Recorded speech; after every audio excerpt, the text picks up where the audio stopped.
नमस्कार. आचार्य 90 FM वर सर्वांचे मनपूर्वक स्वागत. श्यामची आई या पुस्तकातील कथांचे वाचन करत आहोत. आज मी सौ नम्रता मंजिरे. कथेचे नाव आहे थोर अश्रू. श्यामची आई पुस्तक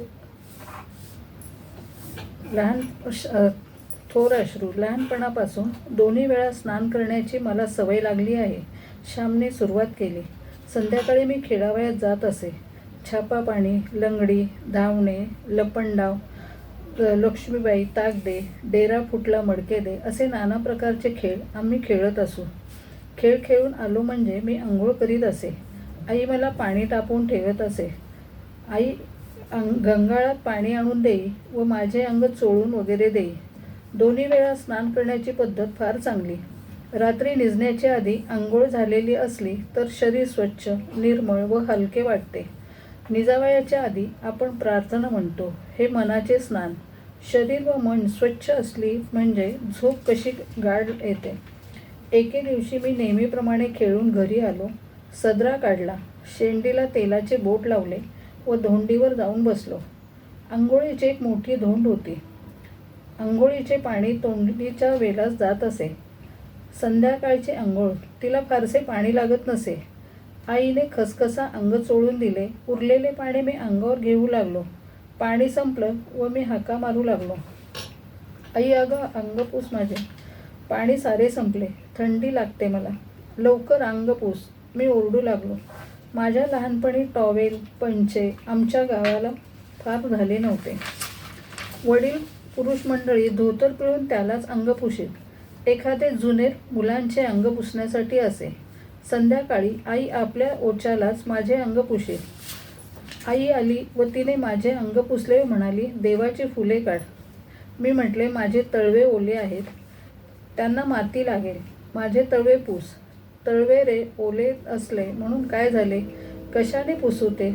आई म्हणाली, तुझे ओचे दोंडीवर पसर, त्यावर मी पाय ठेवीन. पाय टिपून घेईन व मग उडी मारेन. मला नाही आवडत ओल्या पायाला माती लागलेली. पसर तुझा ओचा. मी घट्ट धरून म्हटले, हट्टी आहेस हो श्याम. अगदी एक एक खेळ कुठून शिकून येतोस कोणास ठाऊक. हां, ठेवा पाय. आईने आपले ओचे धोंडीवर पसरले. मी माझे पाय त्यावर ठेविले. नीट टिपून घेतले व उडी मारली. आईचे लुगडे ओले झाले. त्याची मला पर्वा नव्हती. तिला थोडेच ते त्यावेळेस बदलता येणार होते. परंतु मुलाच्या पायाला माती लागू नये त्याची हौस पुरवावी म्हणून तिने आपले लुगडे ओले करून घेतले. ती मुलासाठी काय करणार नाही, काय सोसणार नाही, काय देणार नाही. मी घरात गेलो व देवाची फुले काढू लागलो. आई निरंजन घेऊन आली व म्हणाली, श्याम, पायाला घाण लागू नये म्हणून जपतोस, तसाच मनाला घाण लागू नये म्हणून जपो. देवाला सांग शुद्ध बुद्धी दे म्हणून. गड्यानो, किती गोड शब्द. आपली शरीरे व आपले कपडे यांना स्वच्छ राखण्यासाठी आपण किती धडपडतो, किती काळजी घेतो. कपडे स्वच्छ राहावे म्हणून धोबी आहेत. बूट स्वच्छ राहावे म्हणून बूटपुशे आहेत. अंगाला लावायला चंदनी साबण आहेत. शरीरास व कपड्यास मळ लागू नये म्हणून साऱ्यांचे प्रयत्न आहेत. परंतु मनाला स्वच्छ राखण्याबद्दल आपण किती जपतो. देवळाला रंग देतो, परंतु देवाची वास्तपुस्तही घेत नाही.